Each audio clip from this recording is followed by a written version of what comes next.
कैसे हो आप लोग भाई? तो मुझे उम्मीद है आप लोगों की पढ़ाई बहुत अच्छे से चल रही होगी। मेरा नाम है प्रभात। क्लास 11th केमिस्ट्री में हम लोग चैप्टर पढ़ रहे हैं थर्मोडायनेमिक्स। आज हमारा थर्मोडायनेमिक्स का है लेक्चर नंबर 3।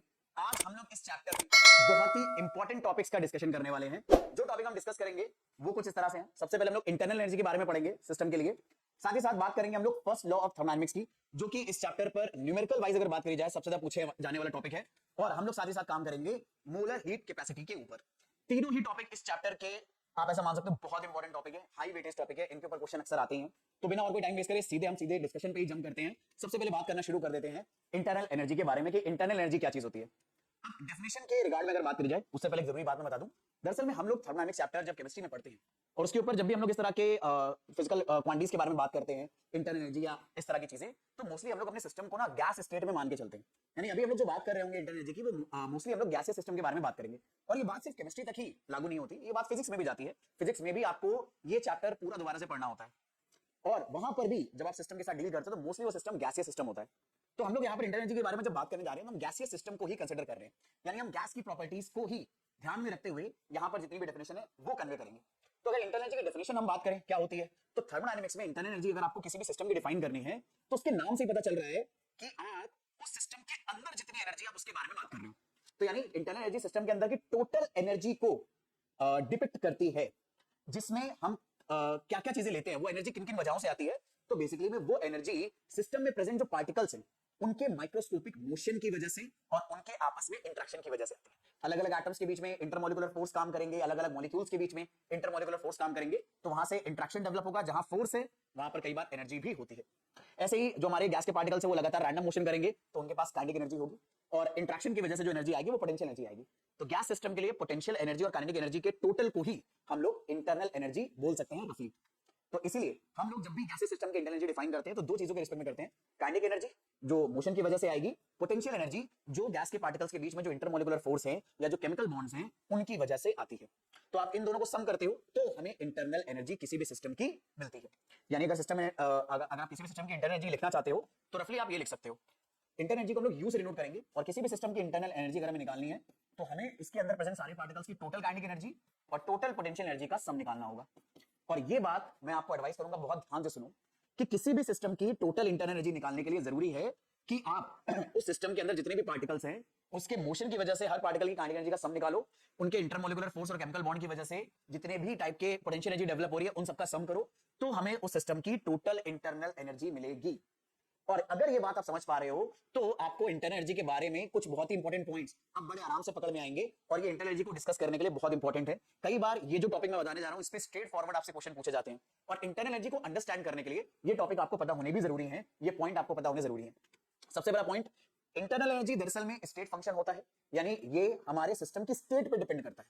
हमारा सिस्टम उस जिस स्टेट में है उस मोमेंट पर उसके पास कितनी टोटल एनर्जी है, intermolecular force, chemical bond, kinetic energy की वजह से आप उसे सिस्टम की एनर्जी बोलोगे। सिस्टम के पास वो एनर्जी कैसे आई है, वो काइनेटिक एनर्जी कैसे आई है, किस रास्ते से आई है, क्या प्रोसीजर करके आई है, इससे हमें कोई लेना देना नहीं होता। इसलिए बोला जाता है सिस्टम की इंटरनल एनर्जी एक तरह का स्टेट फंक्शन है, वो सिस्टम की स्टेट के ऊपर डिपेंड करती है। सिस्टम उस स्टेट में कैसे आया है हमें उससे कोई लेना देना नहीं होता। ये एक बहुत इंपॉर्टेंट पॉइंट है, न्यूमेरिकल सॉल्विंग में बहुत हेल्प करता है ये। दूसरा, किसी भी सिस्टम की एब्सोल्यूट इंटरनल एनर्जी निकालना इम्पॉसिबल है। अभी मैंने आपको बताया किसी भी सिस्टम की इंटरनल एनर्जी, उसके अंदर प्रेजेंट जितने भी पार्टिकल्स हैं सबकी काइनेटिक एनर्जी और जितने भी पार्टिकल्स हैं उनके इंटरमोलिकुलर फोर्स और केमिकल बॉन्ड की वजह से आने वाली पोटेंशियल एनर्जी के सम से आता है। अगर सोचो एक सैंपल के अंदर एक गैस का कंटेनर अगर हमारे पास है तो उसमें करोड़ों अरबों खरबों गैस के मॉलिक्यूल्स होते हैं, तो उन सबकी टोटल हमें काइनेटिक एनर्जी निकालनी होगी।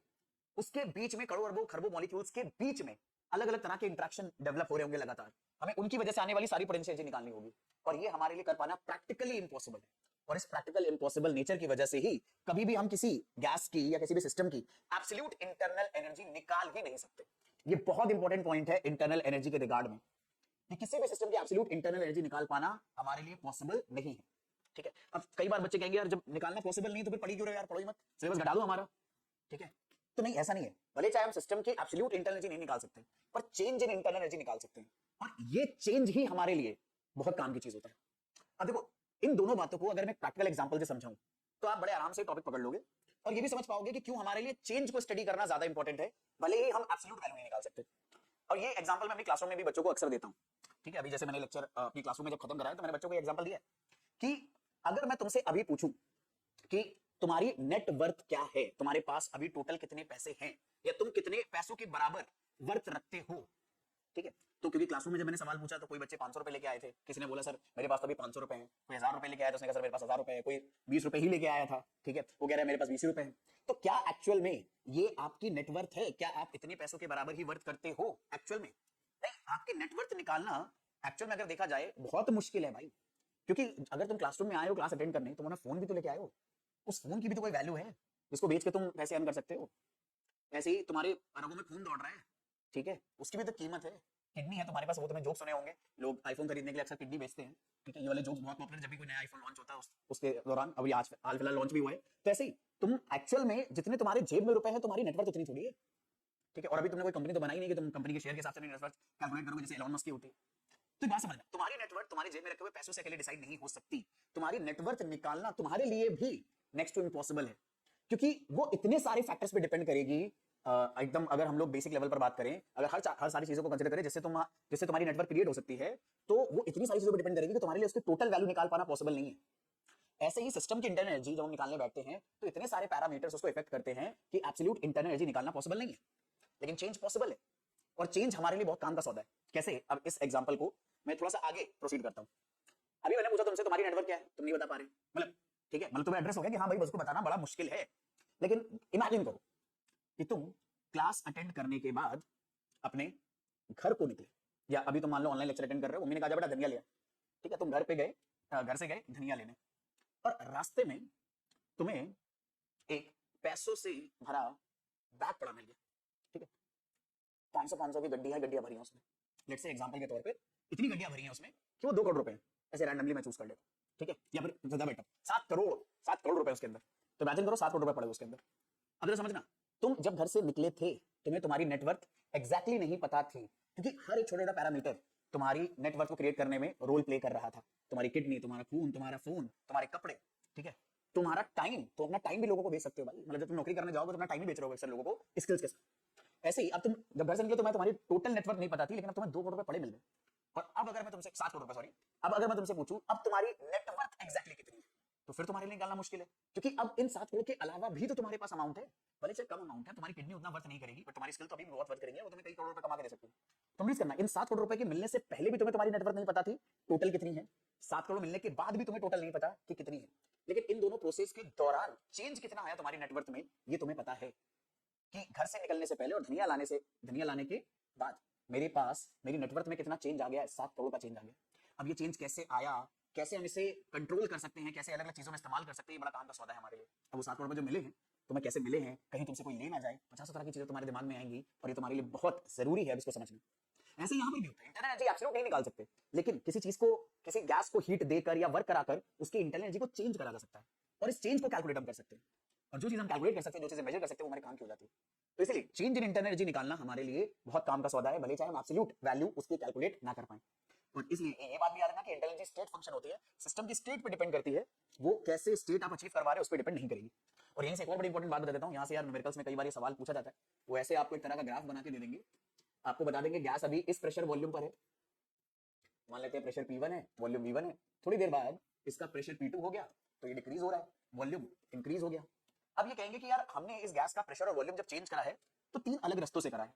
पहला, कुछ ऐसे आपने प्रेशर वॉल्यूम चेंज करा, दूसरा आपने कुछ ऐसा रास्ता चूज करा, तो ये पाथ 1 है, ये पाथ 2 है, और ये एक डायरेक्ट है पाथ 3। तो वो सवाल ऐसे पूछ लेंगे यार पाथ 1, पाथ 2, पाथ 3 में किसमें चेंज इन इंटरनल एनर्जी ज्यादा है, ठीक है, चेंज इन एनर्जी को हम लोग डेल्टा यू से डिनोट करेंगे। तो हमारी जो फाइनल पोटेंशियल एनर्जी है, और सॉरी जो फाइनल इंटरनल एनर्जी है और जो इनिशियल इंटरनल एनर्जी है, ठीक है, उनका डिफरेंस किस केस में ज्यादा है, पाथ 1 में, पाथ 2 में, या पाथ 3 में। तो आप बोलोगे भैया दरअसल में क्योंकि इंटरनल एनर्जी एक स्टेट फंक्शन है, वो सिस्टम की स्टेट पे डिपेंड करती है, प्रेशर वॉल्यूम टेम्परेचर पे, आपने वो प्रेशर वॉल्यूम टेम्परेचर कैसे चेंज करा है उससे इफेक्ट नहीं होती। तो क्योंकि तीनों केस में आप स्टार्ट और एंड पॉइंट सेम रखे हुए हो, तो जो चेंज इन इंटरनल एनर्जी आएगी वो सेम आएगी। भाई वो 7 करोड़ रुपए तुम्हें पड़े हुए मिले, तुम्हें मेहनत करके कमा कर मिले, या तुम्हें कोई तुम्हारा दोस्त दे जाए, तुम्हारा कोई रिश्तेदार दे जाए, ठीक है, ऐसे कौन से रिश्तेदार हैं भाई, ये मैं क्या बोल रहा हूँ, ऐसे तो कोई रिश्तेदार ले जाते हैं, चाचाओं का अक्सर होता है, ठीक है, कि लेके जा रहे हैं, तो वही वाली बात होती है कि ऐसा तो कुछ होगा नहीं, तो वही वाली बात है। लेकिन कहां से मिले हम उससे मतलब नहीं, चेंज कितने का आएगा वो आपके लिए बड़ा मैटर करेगा कि चेंज कितना होगा, ठीक है, तो मुझे उम्मीद है यहाँ तक मेरी बात आपको पकड़ में आई है, यहाँ तक कोई दिक्कत नहीं है।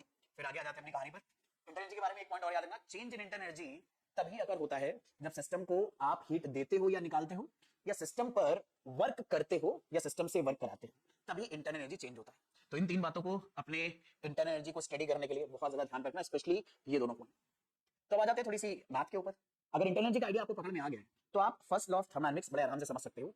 दरअसल में first law of thermodynamics basically में एनर्जी कंजर्वेशन का ही लॉ है। ये कुछ नया लॉ नहीं है, इसके अलग अलग साइंटिस्टों ने बहुत सारे अलग अलग स्टेटमेंट दिए हैं, और मैं वो सारे स्टेटमेंट देकर आपको बिल्कुल पकाऊंगा नहीं, क्योंकि यार first law of thermodynamics actual में एनर्जी कंजर्वेशन का ही लॉ है। ये बड़ी सिंपल सी बात बोलता है कि भैया energy can neither be created nor be destroyed, बस आप इसे एक फॉर्म से दूसरे फॉर्म में ही कन्वर्ट कर सकते हो, जो शायद आप बहुत जूनियर क्लासेस से पढ़ते आ रहे हो। अब इसे केमिस्ट्री में, थर्मोडायनामिक्स में हम कैसे इस्तेमाल करेंगे फर्स्ट लॉ ऑफ थर्मोडायनामिक्स बनाने के लिए, उसे समझते हैं। जैसे मान लो अभी हमारे एक कंटेनर के अंदर, एक पिस्टन के अंदर एक गैस हमने ट्रैप कर रखी है। गैस तो इस क्लोज कंटेनर में लिया हुआ है, लेकिन मूवेबल पिस्टन है। अब इस गैस को अगर आप हीट सप्लाई करोगे तो इसमें एक्सपेंशन या कॉन्ट्रैक्शन होगा। इस पर वर्क करोगे यानी इसको दबाओगे या इसको एक्सपैंड करोगे तो इसमें वॉल्यूम का चेंज आएगा।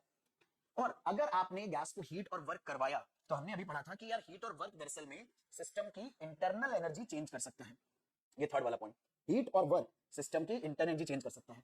तो इसका मतलब है हमारा जो सिस्टम है अभी वो किसी एक इनिशियल इंटरनल एनर्जी में होगा, हीट और वर्क की वजह से हम उसके इंटरनल एनर्जी को चेंज करेंगे। तो हीट और वर्क ये दो ऐसी चीजें हैं जिन्हें हम एक्चुअल में कन्वर्ट कर रहे हैं किसी और अदर फॉर्म ऑफ एनर्जी में, और वो क्या है? Internal energy. तो law of conservation of energy के अकॉर्डिंग जो भी चेंज इन इंटरनल एनर्जी आएगा वो दरअसल में इन दोनों के सम के ही बराबर आएगा, क्योंकि ये दोनों चीजें आपने सप्लाई करी हैं, तो ये दोनों ही चीजें कुल मिलाकर इंटरनल एनर्जी को चेंज कर रही हैं। तो जो चेंज इन इंटरनल एनर्जी आएगा वो सिस्टम को सप्लाइड हीट और वर्क के सम के बराबर आता है। ठीक है, यहां पर हीट और वर्क वो दो एनर्जी या एनर्जी को कन्वर्ट करने वाले सोर्स हैं जिन्हें आप किसी दूसरे फॉर्म में कन्वर्ट कर रहे हो, यहां पर इंटरनल एनर्जी में। अच्छा, यहां पर फिर से मैं आपको एक बात रिकॉल करा दूं, अगर आपने ये पूरी सीरीज शुरुआत से नहीं देखी है तो मैं आपको सबसे पहले तो एडवाइस करूंगा कि ऐसे शुरुआत से ही देखो, क्योंकि सारी चीजों को कनेक्ट करते हुए अंडरस्टैंड करोगे तो बहुत अच्छा रहेगा आपके लिए। यहाँ पर आई बटन पर मैं इस चैप्टर के प्लेलिस्ट का लिंक दे दूंगा, वहां से आप इसे पूरा कवर कर लेना। अगर शुरुआत से देखी है तो आपको याद होगा यहाँ पर हम लोगों ने साइन कन्वेंशन के बारे में बात करी थी कि किसी भी सिस्टम के रिगार्ड में हीट और वर्क का हम एक साइन कन्वेंशन फॉलो करते हैं। और वो साइन कन्वेंशन कुछ ऐसा होता है कि अगर कोई भी सिस्टम हमें दे रखा है और हम सिस्टम को हीट दे रहे हैं तो उसे पॉजिटिव लिया जाता है, सिस्टम पर वर्क कर रहे हैं तो उसे पॉजिटिव लिया जाता है। बट अगर सिस्टम से हीट बाहर आ रही है तो उसे नेगेटिव लेंगे, सिस्टम अगर वर्क कर रहा है तो हम उसे नेगेटिव लेंगे। अब ये बात मैंने यहां पर दोबारा क्यों बताई? ये इसलिए मैंने बताई कि यहां पर जब भी आप दरअसल में एनर्जी, हीट एनर्जी और वर्क की वैल्यू रखोगे तो साइन के साथ रखनी है।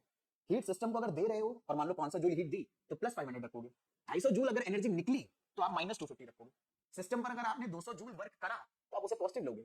सिस्टम ने अगर 150 जूल वर्क करा यानी सिस्टम से वर्क हुआ है, वर्क डन बाय सिस्टम है, तो उसे नेगेटिव लोगे। और याद रखना वर्क के केस में जो कहानी होती है, जो साइन कन्वेंशन होता है वो फिजिक्स से उल्टा होता है। इसका प्रॉपर रीजन भी मैंने एक्सप्लेन करा था। ठीक है, फिलहाल आगे बढ़ते हैं। तो ये फॉर्मूला याद रखना, बहुत काम का फॉर्मूला है, बहुत जगह काम आएगा। और अच्छा, Q और W के साइन के अकॉर्डिंग डेल्टा U भी पॉजिटिव नेगेटिव आ सकता है। डेल्टा U अगर पॉजिटिव आ रहा है तो मतलब इंटरनल एनर्जी बढ़ रही है, और डेल्टा U अगर नेगेटिव आ रहा है तो मतलब इंटरनल एनर्जी डिक्रीज हो रही है। तो ये बात याद रखना, डेल्टा U पॉजिटिव का मतलब है इंटरनल एनर्जी का जो चेंज है, इंटरनल एनर्जी ये इंक्रीज हो रही है, और अगर डेल्टा U नेगेटिव है तो मतलब इंटरनल एनर्जी डिक्रीज हो रही है।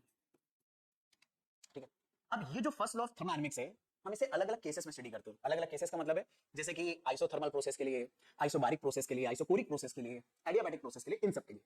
तो अगर बात करें जाए अलग अलग केसेस में, सबसे पहले पकड़ लेते हैं आइसोथर्मल। अब आइसोथर्मल प्रोसेस का नाम से ही मतलब पता चल रहा है एक ऐसा प्रोसेस जिसमें टेम्परेचर सेम है। अब गैसेस का ना जब टेम्परेचर पूरे प्रोसेस के दौरान सेम हो जाए तो काफी इंटरेस्टिंग चीजें होती है। ठीक है, क्योंकि दरअसल में हम आइसोथर्मल प्रोसेस यानी कांस्टेंट टेम्परेचर पे पूरा प्रोसेस करा रहे हैं, तो गैसेस का ना काइनेटिक एनर्जी कभी चेंज ही नहीं होगा अगर टेम्परेचर सेम है। एक्चुअल में टेम्परेचर चेंज करने पर हम गैस के मॉलिक्यूल्स की काइनेटिक एनर्जी चेंज करते हैं।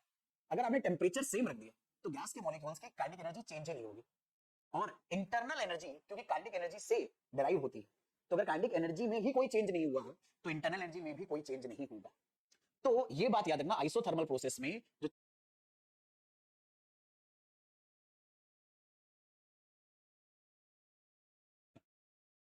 कैमरे में शायद कोई ग्लिच आ गया था, मैं दोबारा से रिपीट कर देता हूं। दरअसल में जो चेंज इन इंटरनल एनर्जी है वो हमेशा जीरो होगा जब भी हमारा प्रोसेस आइसोथर्मल होगा।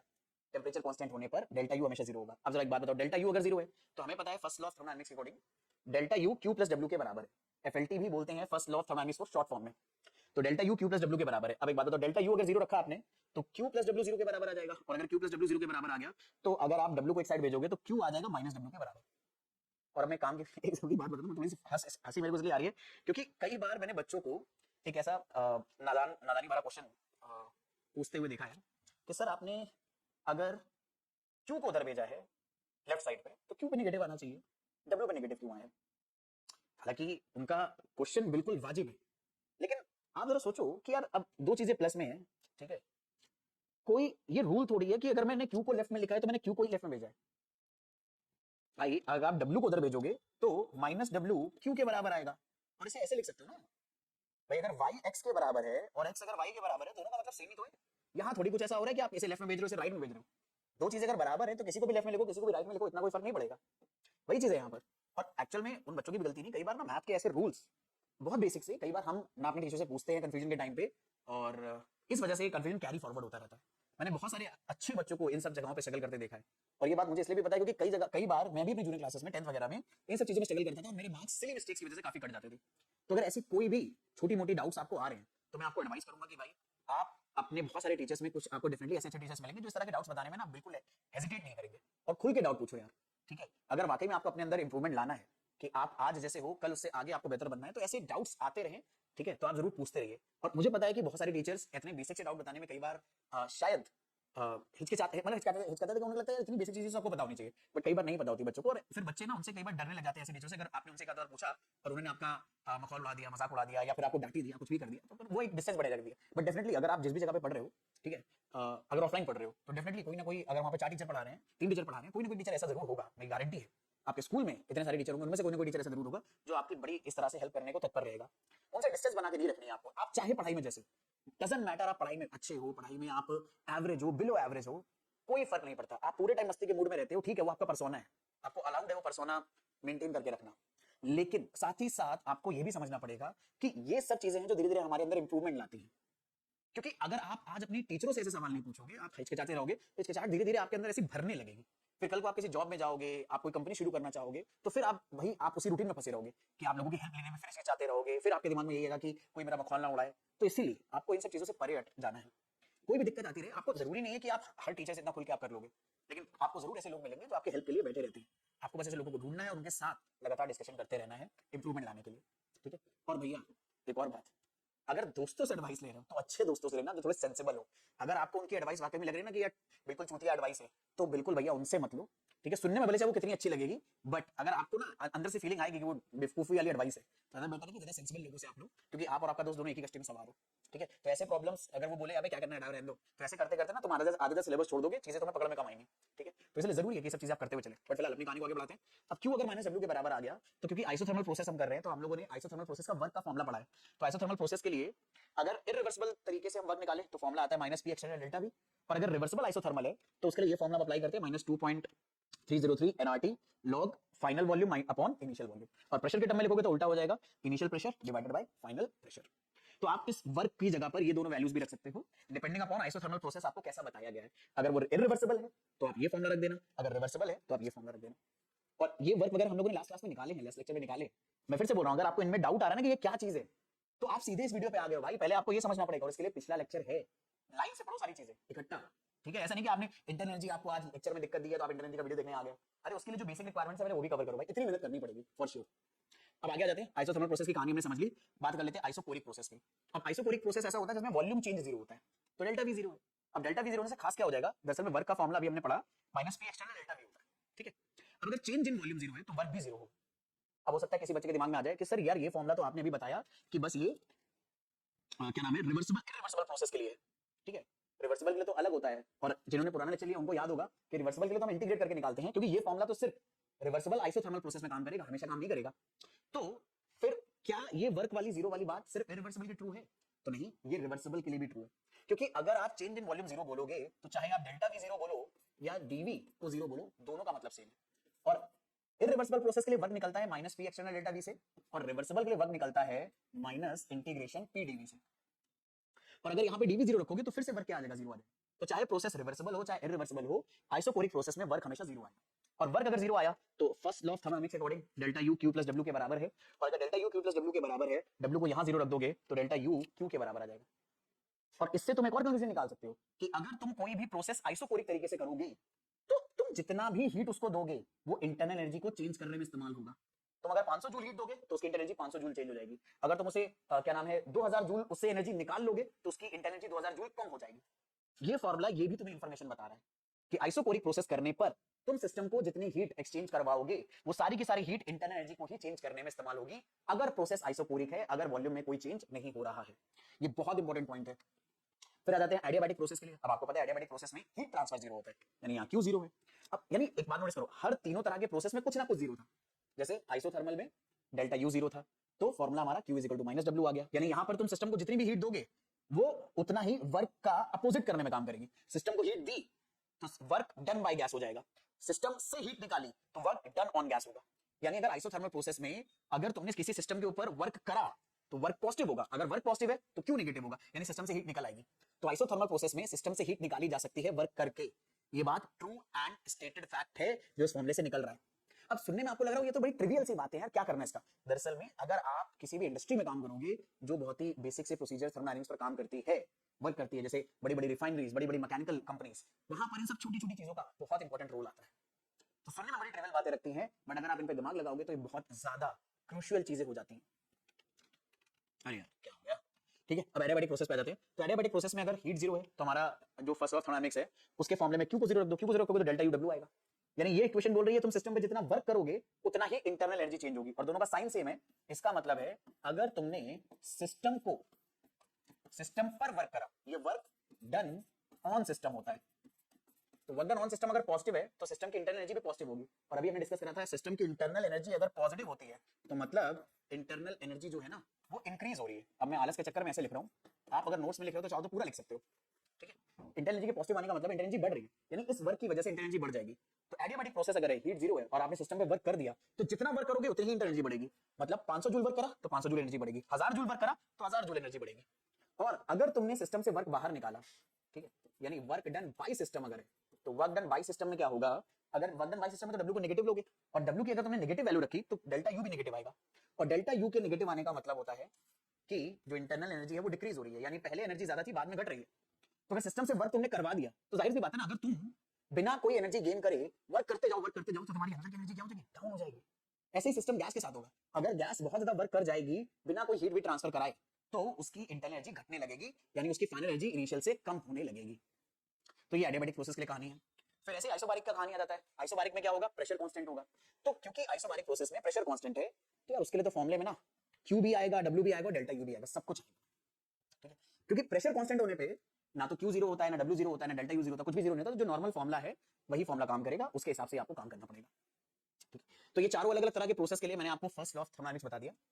अब आपको न्यूमेरिकल में जो भी दिया हो आप उसी हिसाब से दिमाग लगाओगे।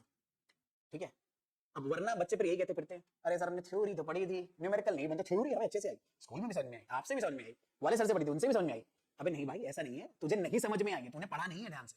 हर एक छोटी छोटी बात को ध्यान में रखना जरूरी होता है, क्योंकि ये इंफॉर्मेशन के पैकेट्स प्रॉब्लम सॉल्व करने में तुम्हारी हेल्प करते हैं। अब ये इंफॉर्मेशन पैकेट्स ही नहीं तुम्हारे पास है तो तुम सॉल्व नहीं कर पाओगे। तो थ्योरी सुनने से काम नहीं चलता है, दिमाग में बैठाने से काम चलता है। सारा गेम दिमाग में चीजों को रखने का है। ठीक है, आगे आ जाते हैं। अब इस टॉपिक में अगला जो कॉन्सेप्ट है वो हीट कैपेसिटी का। तो हीट कैपेसिटी में सबसे पहला टर्म आता है स्पेसिफिक हीट कैपेसिटी। इसे हम लोग एक इंट्यूटिव आइडिया से समझते हैं। ठीक है, अगर आप मेरे साथ रहोगे, इंट्यूटिव आइडिया अगर आप मेरा जो मैं बता रहा हूं उसको आप पकड़ते हुए चलोगे तो आपको एक आइडिया पता चलेगा कि स्पेसिफिक हीट कैपेसिटी का क्या मतलब हो सकता है। जैसे मैंने यहां पर आपके सामने दो ब्लॉक्स लिए हैं, दोनों आयरन के बने, एक 1 kg का है और दूसरा 5 kg का है।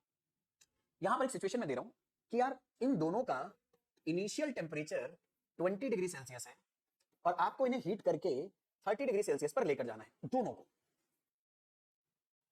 तो आप जाहिर सी बात है अगर 20 से 30 डिग्री पर इनका टेम्परेचर करना चाहते हो तो जाहिर सी बात है आप इसको भी हीट दोगे और इसको भी हीट दोगे।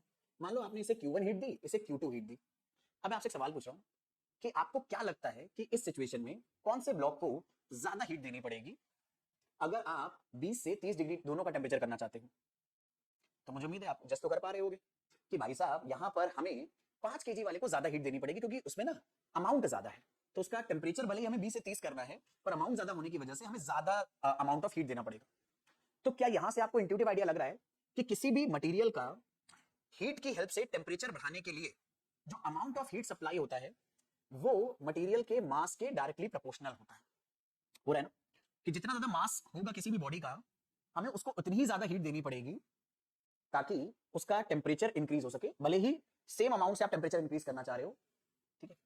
दूसरा, अगर मान लो हमारे पास एक आयरन का ब्लॉक है 1 kg का और दूसरा भी आयरन का ब्लॉक, एक मिनट ये वाले केस पे आते हैं, इससे पहले ये वाला केस देखते हैं।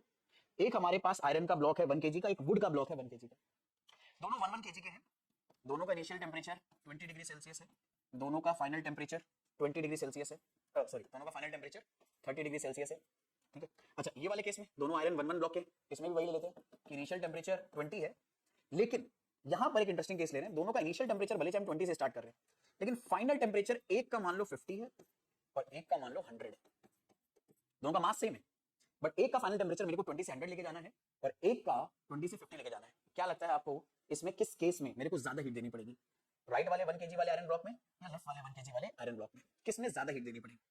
दोनों का मास सेम है, लेकिन जो टेम्परेचर चेंज करना है मेरे को डिफरेंट है। तो आपको इंट्यूटिव आइडिया लग रहा होगा यार, इसमें 20 से 100 लेके जाना है, बस उसमें 20 से 50 लेके जाना है, तो जिसमें 20 से 100 लेके जाना है उसमें ज्यादा हीट देनी पड़ेगी। यानी हीट को सप्लाई करके अगर तुम टेम्परेचर इंक्रीज कर रहे हो तो ये जो हीट है ये चेंज इन टेम्परेचर के डायरेक्टली प्रोपोर्शनल होगी, final temperature minus initial temperature, यानी जितना ज्यादा टेम्परेचर चेंज होगा तुम्हें उतनी ही ज्यादा हीट देनी पड़ेगी अमाउंट में। ये बात तो श्योर है। Let's say this is question number 1, this is question number 2। अब अगर मैं इन दोनों क्वेश्चन को कंबाइन करूं तो Q डायरेक्टली प्रोपोर्शनल आएगा m इनटू डेल्टा T के। अब ये प्रोपोर्शनलिटी अगर मेरे को हटाना है तो एक कांस्टेंट आएगा, उस कांस्टेंट को यहां पर हम लोग C लिखते हैं, कई किताबों में C लिखा है, कई किताबों में S लिखा है, अब आपकी मर्जी, आप C लिखो S लिखो, ये आपके स्कूल में जो कराया जा रहा है आप वो लिखो, ठीक है। इंपॉर्टेंट है ये C जो कांस्टेंट है ये क्या है, इस C को ही बोला जाता है स्पेसिफिक हीट कैपेसिटी। बाकी m तो आपको पता है ये मास ऑफ बॉडी है या मास ऑफ सिस्टम है, डेल्टा टी आपको पता है चेंज इन टेम्परेचर है, और Q आपको पता है कि टेम्परेचर को चेंज करने के लिए हमें कितनी हीट देनी पड़ी है वो है। C है स्पेसिफिक हीट कैपेसिटी, और इसके बारे में एक बड़ी इंपॉर्टेंट बात मैं बताना चाहूंगा, ये स्पेसिफिक हीट कैपेसिटी दरअसल में मटेरियल की प्रॉपर्टी है। मटेरियल की मतलब सब्सटेंस हमारा जिस चीज का बना है ये उसके ऊपर डिपेंड करेगी। सब्सटेंस अगर चेंज होगा तो C की वैल्यू चेंज होगी, सब्सटेंस अगर डिफरेंट डिफरेंट होंगे तो C की वैल्यू अलग अलग आएगी। अब इसी चीज को समझाने के लिए मैंने ये थर्ड इंट्यूटिव केस लिया है। दोनों केस में हमारे पास 1 kg का ब्लॉक है, एक बार आयरन का और एक बार वुड का, और दोनों का टेम्परेचर सेम ही इंक्रीज कर रहे हैं, यानी आयरन भी पहले 20 पर था, वुड भी पहले 20 पर था, दोनों को ही हीट देकर हम 30 पर लेकर आ रहे हैं, दोनों को ही हीट देकर हम 30 पे लेकर आ रहे हैं, Q1 Q2। तो आपको क्या लगता है दोनों का मास भी सेम है, दोनों का टेम्परेचर भी सेम इंक्रीज कर रहे हैं, तो क्या दोनों को सेम हीट देनी पड़ेगी या अलग अलग हीट देनी पड़ेगी? और मुझे पूरी उम्मीद है इंट्यूटिव आइडिया से आपको पता चल रहा होगा कि नहीं यार, आयरन अलग चीज है, वुड अलग चीज है, भले ही दोनों का मास सेम है, दोनों का टेम्परेचर हम सेम चेंज कर रहे हैं, बट फिर भी दोनों को हीट अलग अलग देनी पड़ेगी। यानी सेम मास की चीजों को सेम टेम्परेचर चेंज करने के लिए भी अलग अलग अमाउंट ऑफ हीट की रिक्वायरमेंट है, और अलग अलग अमाउंट की हीट की रिक्वायरमेंट इसीलिए है क्योंकि इनकी खुद की कोई मटेरियल ऐसी प्रॉपर्टी है जिसकी वजह से ये भले चाहे सेम मास के हैं, भले चाहे सेम टेम्परेचर चेंज कर रहे हैं, बट फिर भी इन्हें अलग अलग अमाउंट ऑफ हीट की रिक्वायरमेंट है सेम टेम्परेचर तक पहुंचने के लिए, और ये ही मटेरियल की प्रॉपर्टी को हम लोग स्पेसिफिक हीट कैपेसिटी बोलते हैं। और नोटिस करना, क्योंकि ये मटेरियल की प्रॉपर्टी है तो अपने आप ये एक तरह का ऐसी प्रॉपर्टी हो जाएगी जो मटेरियल के अमाउंट पे डिपेंड नहीं करेगी, ठीक है। और मटेरियल के अमाउंट पे डिपेंड ना करने वाली प्रॉपर्टीज को हम लोग बोलते हैं इंटेंसिव प्रॉपर्टी। तो स्पेसिफिक हीट कैपेसिटी एक तरह की इंटेंसिव प्रॉपर्टी है, ये भी हमने ऑलरेडी डिस्कस करा। तो स्पेसिफिक हीट कैपेसिटी क्या है, मुझे उम्मीद है इंट्यूटिव आइडिया आपको पता चला। अब इंट्यूटिव आइडिया से इंपॉर्टेंट भाई साहब इसकी डेफिनेशन है, क्योंकि डेफिनेशन लिखने का नंबर। तो स्पेसिफिक हीट कैपेसिटी क्या है, तो स्पेसिफिक हीट कैपेसिटी किसी भी सब्सटेंस की उस हीट के अमाउंट के बराबर होती है जो दरअसल में उस सब्सटेंस के यूनिट मास का टेम्परेचर 1 केल्विन से बढ़ा दे या 1 डिग्री सेल्सियस से बढ़ा दे, ठीक है। जैसे फॉर्मूले में अगर ध्यान से देखो, Q किसके बराबर है, MC डेल्टा T के बराबर है। अब हम लोग M की जगह 1 रख रहे हैं और डेल्टा T की जगह 1 केल्विन रख रहे हैं। अच्छा, चेंज इन टेम्परेचर चाहे आप केल्विन में निकालो या डिग्री सेल्सियस में निकालो, ये दोनों सेम आते हैं, और ये सुनने में बड़ा काउंटर इंट्यूटिव है पर सेम ही आते हैं। यहाँ पर इस एग्जांपल में फिर से आपको बता रहा हूँ, जैसे मान लो किसी बॉडी का इनिशियल टेम्परेचर 27 डिग्री सेल्सियस है, तो केल्विन में निकालने के लिए 273 ऐड करोगे तो 300 केल्विन हो जाएगा। फाइनल टेम्परेचर 37 डिग्री सेल्सियस है, केल्विन में निकालने के लिए 273 ऐड करोगे 310 आ जाएगा। तो चेंज इन टेम्परेचर अगर सेल्सियस में निकालोगे तो भी 10 आएगा, केल्विन में निकालोगे तो भी 10 आएगा। ऐसा नहीं है कि चेंज इन टेम्परेचर आपने 10 डिग्री सेल्सियस निकाला और केल्विन में निकालने के लिए 10 में 273 और ऐड कर दिया और आपने लिखा कि 283 आ रहा है केल्विन में चेंज इन टेम्परेचर। नहीं भैया, इतनी महान हरकत नहीं करनी है, माना कि आप बहुत महान हो, लेकिन इतनी भी महान हरकतें नहीं करनी है, ठीक है, कि लोग फिर आपको गधे के समान समझने लगे। तो इसलिए इन छोटी छोटी बातों में ध्यान रखना। तो यहाँ पर मेरे बच्चे Q = MC डेल्टा T आ गया, M की 1 यूनिट वैल्यू रखी, डेल्टा T 1 केल्विन रखा, यहाँ पे 1 रखा, यहाँ पे 1 रखा, C की जगह C, तो Q किसके बराबर आ गया, C के बराबर। अब अगर Q C के बराबर आ गया तो देखो अब डेफिनेशन पकड़ में आगे बढ़ा आराम से कि स्पेसिफिक हीट कैपेसिटी उस हीट के बराबर है जो दरअसल में किसी 1 यूनिट मास की बॉडी का टेम्परेचर चेंज कर दे 1 केल्विन से। तो इसी Q को C बोल सकते हो, बस आपको मास 1 यूनिट लेना पड़ेगा और डेल्टा T 1 केल्विन। बाकी अगर बात की जाए C की यूनिट क्या आएगी, तो अगर आप सी की यूनिट निकालना चाहते हो तो मास और टेम्परेचर चेंज को इधर भेजो, तो हीट की एसआई यूनिट जूल, मास के केजी और चेंज इन टेम्परेचर की केल्विन बोल दो, सेल्सियस बोल दो, चेंज इन टेम्परेचर दोनों में सेम ही आता है। ठीक है, तो कई जगह पर जो यूनिट ऑफ सी है, जो यूनिट ऑफ सी है वो आपको एसआई यूनिट आपको दिया जाता है जूल पर केजी पर डिग्री सेल्सियस, कई जगह पर केल्विन भी चलेगा। अच्छा, लिखने को तो तुम भाई मेरे कैलोरी में भी लिख सकते हो, ग्राम में भी लिख सकते हो, वो अलग अलग वैल्यूज में अपने आप कन्वर्ट कर पाओगे। ठीक है, तो स्पेसिफिक हीट कैपेसिटी का मुझे उम्मीद है आपको आइडिया पकड़ में आ गया होगा। अब केमिस्ट्री में बड़ी इंपॉर्टेंट बात है भाई, यहां पर हम स्पेसिफिक हीट कैपेसिटी की बजाय ज्यादातर डील करेंगे मोलर हीट कैपेसिटी के साथ। ऐसा क्यों, इतना क्यों इसको इज्जत देनी है भाई? दरअसल में ना केमिस्ट्री में हम अमाउंट केजी में कम लेते हैं, मोल में ज्यादा लेते हैं, और यहाँ पर जो स्पेसिफिक हीट कैपेसिटी में डिफाइन करी है वो केजी में कर दी है, यानी मास में हमने उसका अमाउंट लिया है, हमें लेना है मोल में। तो मोल में लेने के लिए हमने एक नया टर्म बनाया है, मोलर हीट कैपेसिटी। और नाम से पता चल रहा है कि आप ऐसी हीट कैपेसिटी के बारे में बात कर रहे हो जो 1 मोल सब्सटेंस के लिए आप कैलकुलेट करोगे। मोलर मास पढ़ा है ना, 1 मोल सब्सटेंस का मास, ऐसे ही molar heat capacity 1 mole substance की हीट कैपेसिटी। ठीक है, तो मोलर हीट कैपेसिटी क्या हो जाएगी, can be defined as the amount of heat needed to raise the temperature of 1 mole of a substance by 1 unit. यानी आपको अमाउंट कितना लेना है, 1 मोल, यानी जहां मास आपने 1 यूनिट लिया था वहां पे मोल ले लो 1 यूनिट, टेंपरेचर अभी भी आपको 1 केल्विन से ही चेंज करना है या 1 डिग्री सेल्सियस से ही चेंज करना है, तो जितनी हीट दोगे 1 मोल सब्सटेंस को 1 केल्विन टेंपरेचर चेंज करने पे उसी को उसकी मोलर हीट कैपेसिटी बोला जाएगा। और मोलर हीट कैपेसिटी के लिए हम लोग जो फॉर्मुला यूज करेंगे वो कुछ इस तरह से होगा। अच्छा, मोलर हीट कैपेसिटी को हम सीएम से डिनोट करते हैं।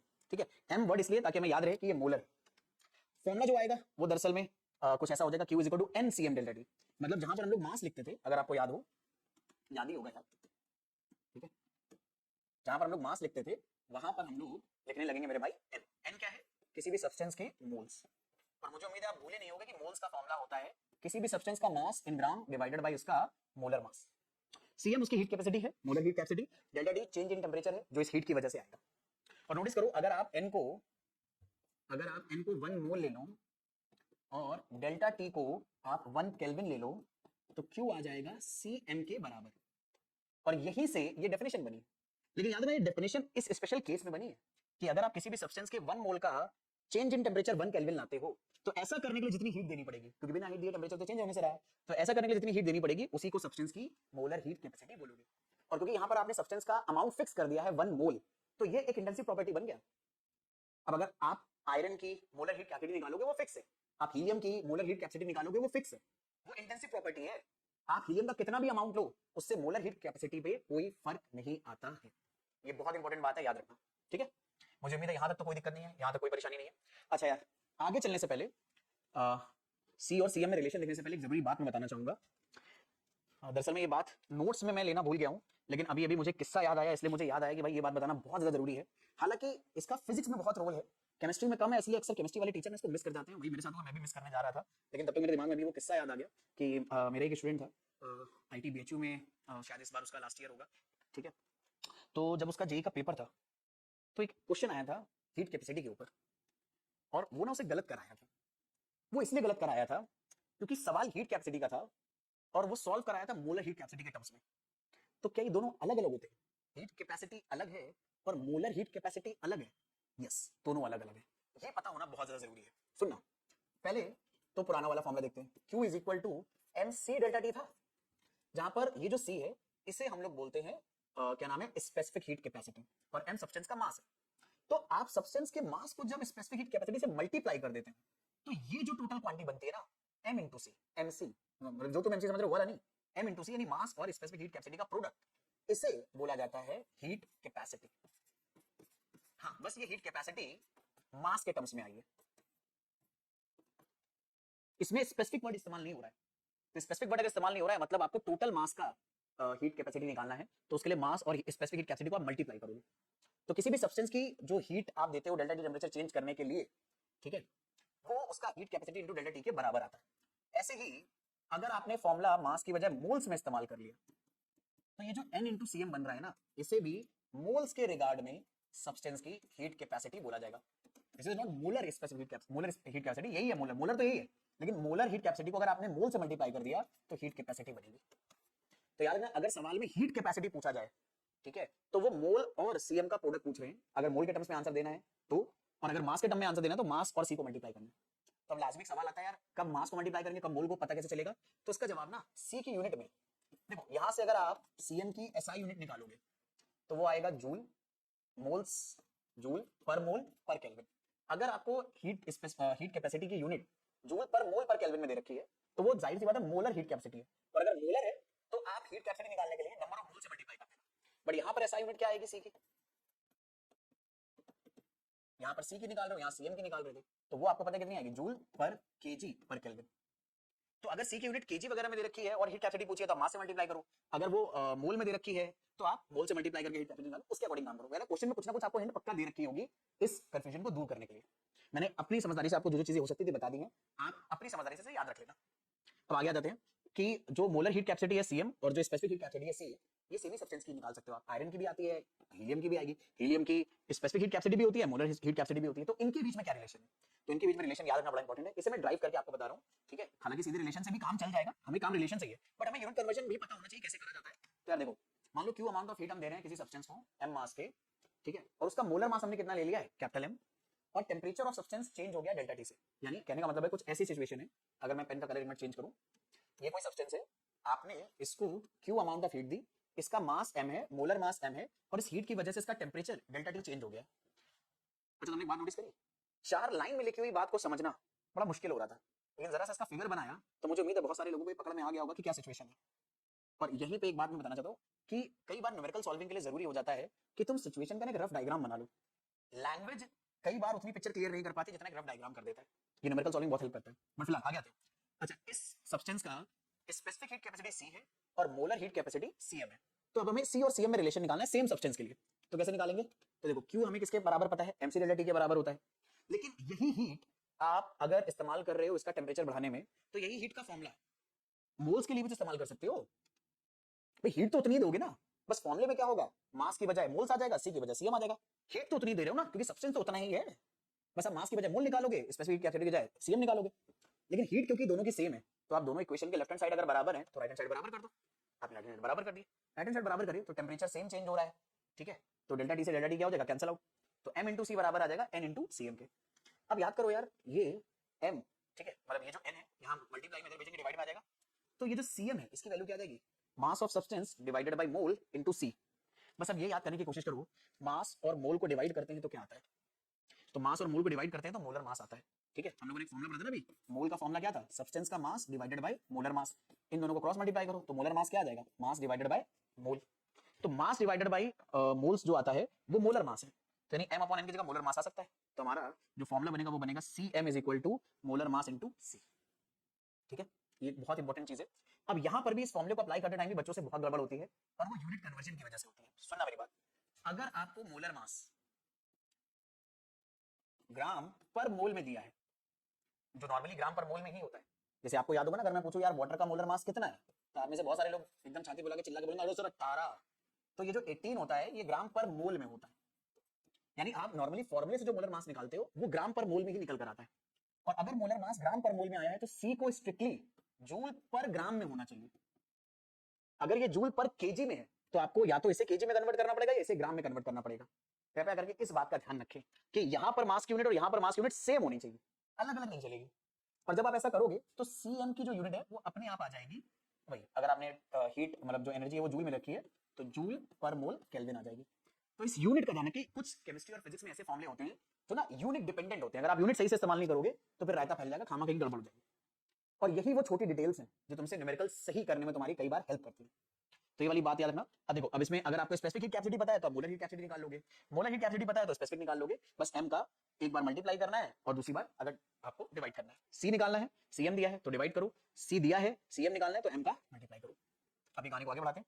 यूनिट ऑफ c याद रखना, यहां पर आपके लिए m अगर आप नॉर्मल वाला ले रहे हो तो जूल पर ग्राम केल्विन में ही आनी चाहिए।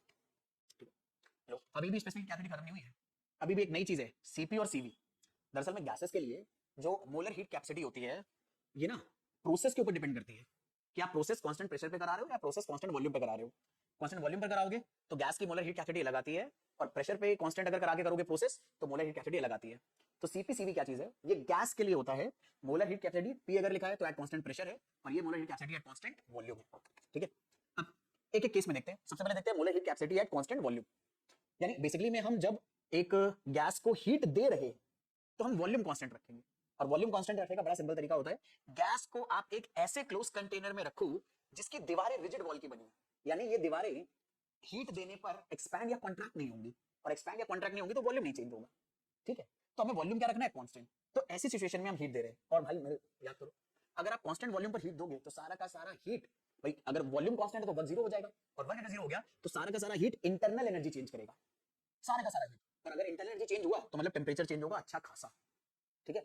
और इसी वजह से अगर आप वॉल्यूम कांस्टेंट रखोगे तो आपने जो भी हीट दी है वो टेम्परेचर चेंज करेगी बट वॉल्यूम चेंज नहीं करेगी। तो आप देख सकते हो वॉल्यूम उतना ही है बट टेम्परेचर चेंज हुआ, टेम्परेचर चेंज हुआ तो ऑब्वियसली प्रेशर चेंज होगा। और कांस्टेंट वॉल्यूम पे कर रहे हो तो यहाँ पर वो सारी बातें खुद लगा सकते हो कि कांस्टेंट वॉल्यूम पर अगर गैस के साथ काम कर रहे हो तो वर्क जीरो हो जाएगा, वर्क अगर जीरो हो गया तो जितनी भी हीट दे रहे हो वो सारा का सारा इंटरनल एनर्जी चेंज करने में इस्तेमाल होगी। तो इसका मैथमेटिकल रिलेशन निकालते हैं। तो आपको पता है यार किसी भी गैस को अगर आप हीट दे रहे हो, ठीक है, उसके एन मोल को अगर आपने हीट दिया और टेम्परेचर उसका चेंज हो गया डेल्टा टी, तो क्यू का जो फॉर्मुला आएगा वो आएगा एनसीएम डेल्टा टी। और क्योंकि ये पूरा प्रोसेस में जो हीट है ये कांस्टेंट वॉल्यूम पर आप दे रहे हो, ठीक है, तो क्योंकि कांस्टेंट वॉल्यूम पर दे रहे हो तो इससे सीएम बोलने की बजाय हम सीवी बोल देंगे। और अगर हम ये सीवी निकालने की कोशिश करें कि सीवी बाय डेफिनेशन क्या होगा, तो वही बाय डेफिनेशन वही करना है, एन को 1 मोल लो, डेल्टा टी को 1 केल्विन लो, और आप यहां पर अगर कांस्टेंट वॉल्यूम पर हीट दे रहे हो तो आप उसे डिनोट करो क्यूवी से, और ये किसके बराबर हो जाएगा, सीवी के बराबर हो जाएगा। और अभी भी मैंने बात बताई कांस्टेंट वॉल्यूम पर दी हुई हीट ही इंटरनल एनर्जी चेंज के बराबर होती है, ठीक है। तो फिलहाल अगर आप 1 मोल के लिए निकाल रहे हो तो क्यूवी क्या आएगा, सीवी के बराबर, एन मोल के लिए निकालोगे तो क्यूवी क्या आ जाएगा, एनसीवी डेल्टा टी। और फिर से मैं वही वाली बात बताऊंगा कि भैया डेल्टा यू किसके बराबर होता है, क्यूवी प्लस डब्ल्यू के बराबर। और आपको पता है यहाँ पर डब्ल्यू तो क्या है, जीरो, ठीक। तो ये क्यूवी एनसीवी डेल्टा टी किसके बराबर हो जाएगा, डेल्टा यू के बराबर हो जाएगा। वॉल्यूम कांस्टेंट है तो डब्ल्यू जीरो हो गया, डब्ल्यू अगर जीरो तो यहाँ फॉर्मुले में डब्ल्यू को जीरो डाल दो और डेल्टा यू को डाल दो क्यूवी के बराबर। डेल्टा यू को क्यूवी के बराबर डाला तो डेल्टा यू का फॉर्मुला क्या आ गया, एनसीवी डेल्टा टी। यानी अगर आप किसी भी गैस के लिए चेंज इन इंटरनल एनर्जी निकालना चाहते हो मैथमेटिकली, तो वो एनसीवी डेल्टा टी से भी सीधे निकल सकता है अगर आपको गैस का सीवी पता है, गैस के मोल्स पता है और गैस का चेंज इन टेम्परेचर पता है। और नोटिस करो अगर चेंज इन टेम्परेचर जीरो है तो डेल्टा यू भी जीरो होगा। और ये बात हमने डिस्कस करी थी, आइसोथर्मल प्रोसेस के लिए change in internal energy zero आता है अगर चेंज इन टेम्परेचर जीरो है, क्योंकि आइसोथर्मल के लिए चेंज इन टेम्परेचर जीरो ही होगा। तो इस फॉर्मूले से देखो आपको जीरो आता हुआ भी दिख रहा होगा। तो मुझे उम्मीद है ये फॉर्मुला आपको याद रहेगा। ये फॉर्मुला एज इट इज कई न्यूमेरिकल सॉल्व करने में आपकी बहुत हेल्प करेगा। और न्यूमेरिकल जब सॉल्व होता है ना कॉन्फिडेंस बूस्ट होता है, पढ़ने में और मजा आता है। तो बस याद रखना डेल्टा यू को आप क्यूवी भी बोल सकते हो, यानी heat supplied to the gas या heat transfer to the gas at constant volume, और वो किसके बराबर आएगा, एनसीवी डेल्टा टी के बराबर। और ये सीवी क्या है, अरे ये मोलर हीट कैपेसिटी है गैस की बट कांस्टेंट वॉल्यूम पर। अब बात करते हैं कांस्टेंट प्रेशर पर निकालने की। तो ये डेफिनेशन पढ़ेंगे लेकिन भैया कांस्टेंट प्रेशर के लिए हमें बाहर का प्रेशर सेम चाहिए, ठीक है। तो बाहर का प्रेशर सेम करने के लिए हमने क्या करा, एक ऐसी वॉल ली है जो मूवेबल है। जैसे इस गैस को मूवेबल पिस्टन के अंदर रख दिया है और उसके ऊपर एक मास एम रख दिया है। तो मास एम अगर हम चेंज नहीं करेंगे तो गैस के ऊपर जो प्रेशर है वो फिक्स रहेगा। और इस फिक्स प्रेशर की गैस को जब हमने हीट दी तो इस हीट को बोला जाएगा, क्या नाम है, कांस्टेंट प्रेशर पर दी हुई हीट। और अगर आप हीट दे रहे हो तो गैस की एनर्जी बढ़ेगी, गैस की एनर्जी बढ़ेगी तो गैस नीचे से इस मास को और धक्का मारेगी, और धक्का मारेगी तो मास थोड़ा ऊपर शिफ्ट हो जाएगा, तो गैस एक्सपैंड हो जाएगी, वॉल्यूम चेंज हो जाएगा। तो यहाँ पर तुम नोटिस करो जो तुम हीट दे रहे हो वो गैस का वॉल्यूम चेंज कर रही है। और हीट ने अगर वॉल्यूम चेंज करा तो मतलब हीट का कुछ पार्ट वर्क में भी इस्तेमाल होगा और कुछ पार्ट इंटरनल एनर्जी में भी इस्तेमाल होगा। तो कांस्टेंट प्रेशर पर दी हुई हीट पूरा का पूरा इंटरनल एनर्जी चेंज नहीं करती, वो उसका कुछ हिस्सा इंटरनल एनर्जी चेंज करेगा क्योंकि कुछ तो टेम्परेचर चेंज होगा और कुछ वर्क करने में वेस्ट हो जाएगा। तो यहां पर क्योंकि आपने जो हीट दी है वो सारा का सारा टेम्परेचर चेंज करने में इस्तेमाल नहीं हुई है, तो जो हीट कैपेसिटी आएगी वो डिफरेंट आएगी कांस्टेंट वॉल्यूम से, और इसीलिए इसको नई हीट कैपेसिटी बोलते हैं। तो अगर इसको निकाला जाए तो यहाँ पर भाई Q = NCM डेल्टा टी वैसे होता है, n को डालो 1, डेल्टा टी को डालो 1, ठीक है। और अब यहाँ पर अगर हम कांस्टेंट प्रेशर पे काम करा रहे हैं तो आप Q की जगह लिखोगे QP और CM की जगह लिख दोगे CP। तो अब यहाँ से इसकी डेफिनेशन पढ़ सकते हो कि molar heat capacity at constant pressure क्या होता है, ये उस अमाउंट ऑफ हीट रिक्वायर्ड के बराबर है जो किसी 1 मोल के गैस का टेम्परेचर 1 केल्विन से बढ़ा दे अगर प्रेशर क्या रहे, कांस्टेंट रहे। तो ये डेफिनेशन के लिए फॉर्मुला आया। बाकी ये 1 मोल के लिए फॉर्मुला है, n मोल के लिए अगर निकालोगे तो सीधे फॉर्मुला आ जाएगा QP = NCP डेल्टा टी। ये n मोल के लिए होता है, ये तो डेफिनेशन डिफाइन करने के लिए मैंने बस लिखा है, हमारे काम का फॉर्मुला तो ये है। और क्योंकि भैया यहाँ पर आप हीट कांस्टेंट प्रेशर पे दे रहे हो तो डेल्टा यू का फॉर्मुला आएगा QP + W। और नोटिस करना यहाँ W जीरो नहीं होगा, तो यहाँ QP अगर निकालोगे तो डेल्टा यू में आपको W माइनस करना पड़ेगा, पहली इंपॉर्टेंट बात, ठीक है। अरे यार ये क्या हो गया, वॉल्यूम इज कांस्टेंट, कुछ गड़बड़ हो गया है, दोबारा कॉपी हो गया, ये नहीं होगा मेरे भाई, ठीक है। वॉल्यूम कांस्टेंट नहीं है, ये बात फालतू में आ गई है। या फिर ये लिख सकते हैं वॉल्यूम इज नॉट कांस्टेंट, और वॉल्यूम कांस्टेंट नहीं है तो W इज नॉट जीरो, और W अगर जीरो नहीं है तो डेल्टा यू का फॉर्मुला आएगा QP की वैल्यू रख दो NCP डेल्टा टी + W। ये हमारे बहुत काम का फॉर्मुला है। तो नोटिस करो NCP डेल्टा टी जो आएगा वो डेल्टा यू माइनस W के बराबर आएगा, यानी तुमने कांस्टेंट प्रेशर पे जो हीट दी है उसका कुछ हिस्सा इंटरनल एनर्जी चेंज करेगा और कुछ हिस्सा वर्क में यूटिलाइज होगा। और अगर हीट का कुछ हिस्सा वर्क में वेस्ट हो रहा है तो स्पेसिफिक हीट जो मोलर हीट कैपेसिटी आएगी वो डिफरेंट आएगी, इसलिए इसे CP बोल रहे हैं, इसकी वैल्यू से डिफरेंट आएगी, ठीक है। अब अगर हमें अलग अलग गैसेस के लिए CP CV में रिलेशन निकालना है तो वो भी देखते हैं फटाफट क्या आता है। तो यार दरअसल में CP CV में रिलेशन मेयर नाम के एक साइंटिस्ट ने डेवलप करा था, इसे फटाफट हम लोग निकाल लेते हैं कि मेयर्स फॉर्मूला क्या है। तो फर्स्ट लॉ ऑफ थर्मोडायनामिक्स बोलता है डेल्टा यू किसके बराबर है, QP + W के बराबर। हालांकि मेरे फॉर्मूला बड़ा सिंपल है, Cp minus Cv equal to R आएगा, ठीक है, पर ये हमें ड्राइव करना है कि Cp माइनस Cv R के बराबर कैसे आता है। तभी हमने पढ़ा डेल्टा U किसके बराबर आता है, Qp प्लस W के बराबर, ये हमेशा ट्रू है। यहाँ पे Qv सिर्फ तभी आएगा अगर गैस कांस्टेंट वॉल्यूम पे काम कर रही है, बट अगर नॉर्मली भी काम कर रही है, चाहे प्रेशर कांस्टेंट हो चाहे ना हो, तब भी आप यहाँ पे Qp लिख सकते हो, चलता है, ठीक है। अच्छा, डेल्टा U हमने पढ़ा अभी क्या आता है, NCV डेल्टा D, ये हमेशा ट्रू है कि किसी भी गैस के लिए डेल्टा U अगर निकालना है तो हमेशा फॉर्मूला से निकाल सकते हो, दोनों को प्लग कर दो। अच्छा, Qp क्या होता है, NCV डेल्टा D, ठीक, और वर्क क्या होता है, माइनस P डेल्टा V। आपको पता है माइनस P डेल्टा V को आप माइनस NRT भी लिख सकते हो। ये कैसे लिख सकते हो भैया, एक बात बताओ, PV is equal to NRT होता है। अगर मान लो प्रेशर कांस्टेंट है तो वॉल्यूम अगर चेंज करोगे तो क्या चेंज होगा, टेम्परेचर चेंज होगा। तो P डेल्टा V को हम लिख सकते हैं NR डेल्टा T। तो हमने क्या करा, P डेल्टा V की जगह लिख दिया NR डेल्टा T, माइनस तो साइन कन्वेंशन की वजह से आता है। अब ये सारी वैल्यू उठा के फॉर्मूले में डाल दो। अभी सारी वैल्यू अगर आपने फॉर्मूले में डाली तो देखो NCV delta T is equal to NCV delta T minus NR delta T आया। तो एक काम करते हैं, यहाँ से N और डेल्टा T कॉमन हो रहा है, ये कॉमन ले लिया, Cp माइनस CR आ गया, N डेल्टा T यहाँ भी है, N डेल्टा T यहाँ भी है, तो ये दोनों टर्म कैंसिल आउट हो जाएंगे। तो Cv किसके बराबर आ गया, Cp माइनस R के बराबर। अब Cv को उधर भेज दो, R को इधर भेज दो, ठीक है। तो आपको पता है कि फॉर्मूला बन जाएगा Cp is equal to Cv plus R, या फिर इसी को अगर आप सॉल्व करो तो बन जाएगा Cp minus Cv is equal to R। अब सुनो, जो मेरा स्टूडेंट जो मैं बता रहा था वो क्वेश्चन गलत करके आया था, वो इसी के ऊपर आया था, मुझे अच्छे से याद है। उन्होंने मोलर हीट कैपेसिटी का डिफरेंस की बजाय कांस्टेंट प्रेशर और कांस्टेंट वॉल्यूम पर heat capacity at constant volume और constant volume at constant pressure का डिफरेंस पूछा था। ये formula specifically 1 mole of gas के लिए ट्रू होता है, यानी Cp आपको मोलर हीट कैपेसिटी दी होगी कांस्टेंट वॉल्यूम पर, और Cv दिया होगा मोलर हीट कैपेसिटी, अरे भाई क्या लिख रहा हूं यार, ये Cp है ना, ये कांस्टेंट प्रेशर पे होगा, और Cv होगा molar heat capacity at constant volume. Molar बोल दिया तो मतलब 1 मोल के लिए, लेकिन अगर सिर्फ आपको ये दे दिया गया Cp माइनस Cv और Cp बोल दिया कि ये हीट कैपेसिटी, मोलर वर्ड इसमें इस्तेमाल नहीं हो रहा, Cv heat capacity, molar word इसमें भी इस्तेमाल नहीं हो रहा, ये हीट कैपेसिटी है एट कांस्टेंट वॉल्यूम और ये हीट कैपेसिटी है at constant temperature, sorry eight constant pressure. तो मेरे भाई लोग, ये दरअसल में N इंटू R के बराबर आएगा। फिर ये सुपर मोस्ट इंपॉर्टेंट चीज है, ये ऐसी छोटी छोटी बातें याद रखते हो ना, तो फिर आपको पता चलता है यार बहुत छोटे छोटे कॉन्सेप्ट के ऊपर भी सवाल बनते हैं और उन पे भी हमें ध्यान देने की जरूरत है। हर एक चीज आपको प्रॉब्लम सॉल्विंग में महारत हासिल करवाती है, ये उसी में से एक है, ठीक है। तो Cp माइनस Cv NR के बराबर आएगा अगर ये हीट कैपेसिटी नहीं रखे। और देखो हमारे पास ना इंग्लिश में अल्फाबेट बड़े कम है यार, और हमारे पास जो फिजिकल प्रॉपर्टी है बहुत ज्यादा है, तो लेटर कई बार सेम इस्तेमाल करने पड़ते हैं। अब यहाँ पर भी Cp Cv आ रहा है, यहाँ पर भी Cp Cv आ रहा है, कोई डिफरेंस नहीं, डिफरेंस इनके नाम में, यहाँ पर मोलर हीट कैपेसिटी है, ठीक है, यहाँ पर सिर्फ हीट कैपेसिटी है, तो इतना नाम का डिफरेंस से ही हमें पता चल जाना चाहिए, यहाँ पूरे मोल को लेना पड़ेगा तो NR आएगा, यहाँ 1 मोल है तो इनकी जगह 1 रख दोगे तो सिर्फ R आएगा।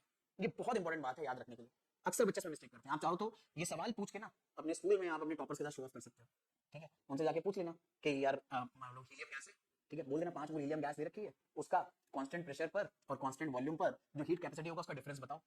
तो वो भाई साहब क्या करेंगे, अभी आप आगे देखोगे Cp Cv का ना हीलियम के लिए फॉर्मूला होता है, सीधे फॉर्मूले से सॉल्व करके आंसर बताएंगे ऐसे ऐसा आता है, वो भूल जाएंगे आपने हीट कैपेसिटी पूछा है, तो उसमें 5 मोल जो आपने बोला है ना उसको 5 से भी मल्टीप्लाई करना पड़ेगा, और ऐसी चीजें जो फंस जाएंगी, और इसमें अच्छे लोग फंस जाते हैं, ठीक है, आप भी फंस सकते हो, ठीक है, इसलिए बहुत अटेंटिव रहने की जरूरत है। इवन मैं भी फंस जाता हूँ भाई पहली बार में क्वेश्चन में, तो मैं भी अटक जाऊँ अगर ध्यान से ना पढ़ूं, तभी हैबिट पड़ेगी क्वेश्चन को भैया हर डिटेल को ध्यान से पढ़ना है। चलो आ जाते हैं, Cp और Cv अलग अलग केसेस में निकालते हैं अलग अलग गैसेस के लिए। तो देखो अगर किसी भी गैस का Cv निकालना है तो उसका फॉर्मूला होता है F/2 इंटू R, और Cp अगर निकालना होता है तो होता है F/2 प्लस 1 इंटू R। ये F क्या है, ये F है दरअसल में गैस के मॉलिक्यूल्स की डिग्री ऑफ फ्रीडम मूव करने की, कि वो कितने अलग अलग तरीकों से मूव कर सकता है हमारा गैस का मॉलिक्यूल। अब अलग अलग गैसेस के लिए उनके मॉलिक्यूल्स के नंबर के अकॉर्डिंग जो डिग्री ऑफ फ्रीडम होता है वो अलग अलग होता है, ठीक है। जैसे यहाँ पर आपको मैंने बता दिया कि डिग्री ऑफ फ्रीडम क्या होता है, डिग्री ऑफ फ्रीडम आपको बताता है वो नंबर ऑफ वेज जिससे कोई मॉलिक्यूल या गैस का एटम अलग अलग तरीकों से मूव कर सकता है, रोटेट कर सकता है, वाइब्रेट कर सकता है स्पेस के अंदर, और ये अलग अलग गैसेस के लिए अलग अलग आता है, ठीक है। जैसे यहाँ पर कोई मोनो एटॉमिक गैस है, मोनो एटॉमिक का मतलब एक एटम की बनी हुई गैस है, और एक एटम की बनी हुई नॉर्मली कौन सी गैस होंगी, नोबल गैस होंगी, हीलियम, नियॉन, आर्गन। तो मैंने कहा ना हीलियम के लिए आप ये सवाल पूछ सकते हो, तो यार हीलियम के लिए दरअसल में जो डिग्री ऑफ फ्रीडम होता है वो 3 होता है, और इसकी एटॉमिसिटी कितनी है 1। और ये डिग्री ऑफ फ्रीडम 3 का मतलब क्या है, डिग्री ऑफ 3 का मतलब है ये कितने अलग अलग तरीकों से मोशन कर सकता है। तो यहाँ पे लिखा हुआ है ये 3 ट्रांसलेशन मोशन कर सकता है, 3 तरीकों से। 3 तरीकों से मतलब एक बार x डायरेक्शन में कर सकता है, एक बार y डायरेक्शन में कर सकता है, एक बार z डायरेक्शन में कर सकता है। तो 3 अलग डायरेक्शन में ट्रांसलेशन मोशन कर सकता है। पर क्या ये रोटेशन मोशन कर सकता है? नहीं। क्या वाइब्रेशन कर सकता है? नहीं। वाइब्रेशन करने के लिए बॉन्ड होना जरूरी है, रोटेशन करने के लिए बॉन्ड होना जरूरी है। तो इसके पास जीरो रोटेशनल और जीरो वाइब्रेशनल मोशन है। लेकिन कौन से मोशन अवेलेबल है? ट्रांसलेशन, मतलब लीनियर मोशन कर सकते हैं। और कितने तरीके से? 3। तो इसका डिग्री ऑफ फ्रीडम कितना हो जाएगा? 3 हो जाएगा। ऐसे अगर आपके पास डायटोमिक गैस है, जैसे कि HCl हो गया, Cl2 हो गया, H2 हो गया, जिनमें 2 एटम होते हैं, तो उनके पास 6 डिग्री ऑफ फ्रीडम होती है। 3 ट्रांसलेशन एक्स वाई जेड में, 2 रोटेशन, क्योंकि मान लो अगर हमारे पास एक लीनियर एटम है, ठीक है, अगर मैं एक एग्जांपल से आपको दिखाऊं, 1 मिनट देना, ठीक है, तो ये लीनियर एटम हमारे पास रोटेट करने की भी कैपेबिलिटी रखता है। ये ऐसे भी रोटेट हो सकता है और ये ऐसे भी रोटेट हो सकता है। ये रोटेशन अलाउड नहीं मानते, ये वाला, ये रोटेशन, कोई रोटेशन यहाँ पर डिग्री ऑफ फ्रीडम में काउंट नहीं होगा। या तो ये ऐसे रोटेट हो या फिर ये ऐसे रोटेट हो, तो 2 तरीकों से रोटेट हो रहा है। तो उसके पास 2 डिग्री ऑफ रोटेशन है, ठीक है। और एक वाइब्रेशन है कि अगर बहुत हाई टेंपरेचर बढ़ा दिया तो ये अपनी एक्सिस पे ना ऐसे ऐसे ऐसे वाइब्रेट करेंगे। तो उसके पास एक वाइब्रेशनल मोशन की डिग्री है। तो उसके पास टोटल 6 मोड है डिग्री ऑफ फ्रीडम के। ऐसे अगर आपके पास ट्राई एटॉमिक गैस है, मतलब 3 एटम है। अब ट्राई एटॉमिक गैस ना 2 टाइप की होती है, एक लीनियर जैसे CO2, एक नॉन लीनियर जैसे कि वाटर की वेपर। तो यहाँ पे 3 एटम है, लेकिन दरअसल में ये एक लीनियर केस है, एक नॉन लीनियर है। तो दोनों में जो टोटल डिग्री ऑफ फ्रीडम आता है वो तो 9 आता है, लेकिन इंडिविजुअल अलग अलग होता है। अगर हमारे पास ट्राई एटॉमिक गैस लीनियर है तो 3 ट्रांसलेशन मोशन होते हैं, 2 रोटेशनल, पर वाइब्रेशनल 4 होते हैं।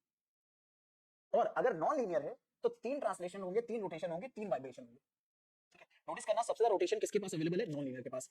क्योंकि अगर हमारी गैस ना नॉन लीनियर है, सुनना, अगर हमारी गैस नॉन लीनियर है तो वो ऐसे भी रोटेट कर सकती है, ऐसे भी रोटेट कर सकती है, और जैसे मैं बोल रहा था ऐसे भी रोटेट कर सकती है। तो 3 एक्सिस पर रोटेट कर पाएगी। लीनियर वाली नहीं कर पाएगी। लीनियर के लिए जो लाइन से ऐसे पास होती है सीधी वाली, ठीक है, ये जो इस लाइन से एक्सिस जा रही है, इसके अबाउट रोटेशन अलाउड नहीं है, क्योंकि इसके अबाउट ये कोई रोटेट नहीं हो रहा, बस मॉलिक्यूल ही है भाई, ये कोई नए तरीके से रोटेट नहीं हो रहा है, ठीक है, इसको मतलब विदाउट रोटेशन कंसीडर करा जाता है। तो यहाँ पर डिग्री ऑफ फ्रीडम यही आ गई। बट एक इंपॉर्टेंट बात भाई साहब, मेरे ये डिग्री ऑफ फ्रीडम की एग्जैक्ट वैल्यू आप पीछे फॉर्मूले में ही रखते हो।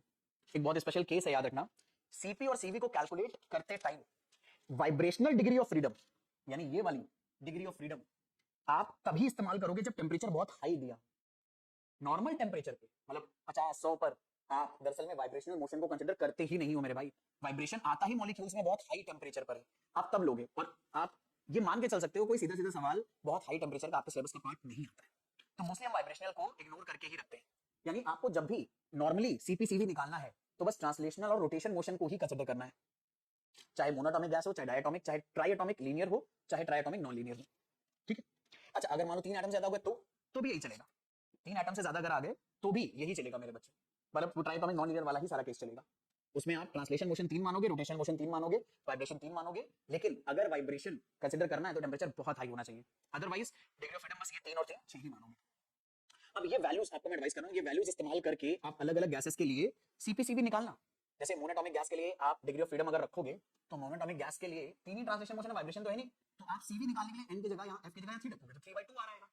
यहाँ पर भी 3 रखोगे तो 3/2 + 1 अगर करा तो 2 एलसीएम लिया तो 3 + 2 5 हो गया, 5/2 आ जाएगा।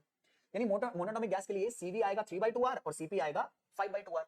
तो मैंने क्या करा है, इसमें अलग अलग वैल्यू रख के ना आपके लिए पूरा लिस्ट बना दिया है सीपीसीवी का। और सीपीसीवी का जब हम रेशियो निकालते हैं तो इसे बोलते हैं गामा। ये भी कैलकुलेशन में बहुत ज्यादा इस्तेमाल आएगा, ठीक है। सीपी और सीवी किसी भी गैस का जो रेशियो होता है उसे बोलते हैं गामा। तो मैंने आपके लिए निकाल के रख दिया है। जैसे मोनोटॉमिक गैस ली, हीलियम, आर्गन वगैरह, तो आप डिग्री ऑफ फ्रीडम सिर्फ ट्रांसलेशनल लोगे, 3 ले लिया आपने तो 3/2 आर आ गया। सीपी निकालोगे 5/2 आर आएगा, या तो फॉर्मूले से निकाल लो या सीधे आपको पता है सीपी - सीवी = आर के बराबर होता है, इससे भी निकल आएगा। भाई सीपी आप रख सकते हो सीवी + आर, सीवी की जगह आप 3/2 आर रखो और उसमें आर ऐड करो, 5/2 आर मिल जाएगा।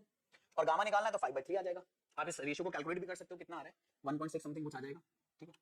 डायटोमिक गैस ली आपने, जिसमें 2 एटम है, H2 है, O2 है, HCl है, तो उसमें अगर आप नोटिस करोगे तो डिग्री ऑफ फ्रीडम कितना आएगा डायटोमिक में, तो वाइब्रेशन वाला हटा दो तो ये आएगा ट्रांसलेशन रोटेशन मिला के 5, और ट्रांसलेशन रोटेशन मिला के 5 आ रहा है, तो CV अगर निकालोगे तो 5/2 आ रहेगा। तो नोटिस करो यहाँ पे CV आ गया 5/2 आर। CP निकालना है तो CV में R और ऐड कर दो, तो 5/2 आर में एक काम करो, 5/2 आर में जरा R ऐड करो, 2 एलसीएम, 5R + 2R 7/2 आर आ जाएगा। यानी सीपी कितना आना चाहिए, 7/2 आर आना चाहिए डायटोमिक गैस के लिए। चेक करते हैं भैया, आ रहा है क्या, 7/2 आर आ रहा है। गामा निकालना है इस गैस का तो CP/CV कर दो, 7/5 आ जाएगा। ऐसे ही ट्राइटोमिक गैस लीनियर वाली लेनी है तो आपको याद है उसमें रोटेशन और ट्रांसलेशन ही कंसीडर करो, वाइब्रेशन कंसीडर मत करो। तो जो सीपी आएगा, सॉरी सीवी आएगा, वो डायटोमिक जैसा ही आता है, सीपी भी डायटोमिक के जैसा आता है, तो गामा भी सेम आ जाएगा। लेकिन नॉन लीनियर अगर गैस है या फिर कोई भी पॉलीएटॉमिक गैस है, ठीक है, पॉलीएटॉमिक मतलब 3 से ज्यादा एटम है, तो उसके लिए जो सीवी आएगा वो 3R आएगा। कैसे भाई, यहाँ पे नोटिस करो, 3 ट्रांसलेशन 3 रोटेशन, आपने डिग्री ऑफ फ्रीडम कितनी ले ली, 6। वाइब्रेशनल काउंट नहीं होंगे, वाइब्रेशनल हाई टेंपरेचर पे ही काउंट होंगे, ये बात भूलना नहीं। तो यहाँ पे 6 रखा, 6/2 करा तो 3R आ गया। तो सीवी कितना बन जाएगा, 3R बन जाएगा, ठीक है। अब सीपी निकाला तो सीवी + आर बन जाएगा सीपी, तो ये आ गया 4R, गामा निकालोगे तो 4/3 आएगा। अब कई बार ना वो गामा का रिलेशन ही पूछ रहे थे, भाई गामा का रेशियो बता दो मोनो डाई और ट्राई एटॉमिक गैस के लिए, और नॉर्मली अगर ट्राई एटॉमिक बोला है तो वो नॉन लीनियर ही कंसीडर करोगे, अगर उन्हें लीनियर बोलना होगा तो लीनियर बोल के ही रखेंगे। तो ये टेबल सीपीसीबी की बड़ी इंपॉर्टेंट है, याद रखना। आज के लेक्चर में इतनी रखेंगे। मुझे उम्मीद है ये सारी चीजें आपको बड़े अच्छे से समझ में आई है, सारी डिटेल आपको समझ में आई है, आपने लेक्चर अच्छे से समझा होगा, सुना होगा। इसके नोट्स बना के रखना, मैं चाहूँ तो नोट्स दे भी सकता हूँ यार, बट इंपॉर्टेंट होती है नोट्स यार खुद बनाओ, ठीक है। नोट्स फिर आपने नोटिस करा होगा बहुत सारे अच्छे टीचर्स के आपने इतनी मेहनत से बनाए हुए नोट्स अपने फोन में खूब भर के रख लिया बढ़िया से, पढ़ाई लेकिन नहीं हो रही है, बहुत ही चुनिंदा लोग हैं जो पढ़ाई कर रहे हैं उससे। तो नोट्स अगर अपनी हैंडराइटिंग में बनाओगे तो आपके लिए काफी बेटर रहेगा, आपकी मेहनत जब उसमें जाएगी ना तो एक थोड़ा सा इमोशनल कनेक्ट भी आता है कि वाह पढ़ ले यार, मेहनत करके बनाया है, तो इसलिए खुद से बनाइए, ठीक है। बाकी आज के लेक्चर में इतने रखेंगे। मुझे उम्मीद है आपको सारी चीजें अच्छे से समझ में आई है, और अगर आपको वीडियो अच्छा लगा तो अप्रिशिएशन शो करने के लिए वीडियो पे लाइक जरूर करना, कमेंट जरूर करना, रीच बढ़ती है। वीडियो को चैनल को सब्सक्राइब कर लेना, इससे मुझे भी मोटिवेशन मिलता रहेगा आप तक नए नए वीडियो पहुंचाने के लिए। तब तक के लिए भाई नेक्स्ट क्लास में मिलेंगे, तब तक के लिए जम के पढ़ाई करो, रिवीजन करो, जो भी डाउट आते रहे मेरे साथ डिस्कस करते रहो। Next class, bye everyone, take a very good care of yourself.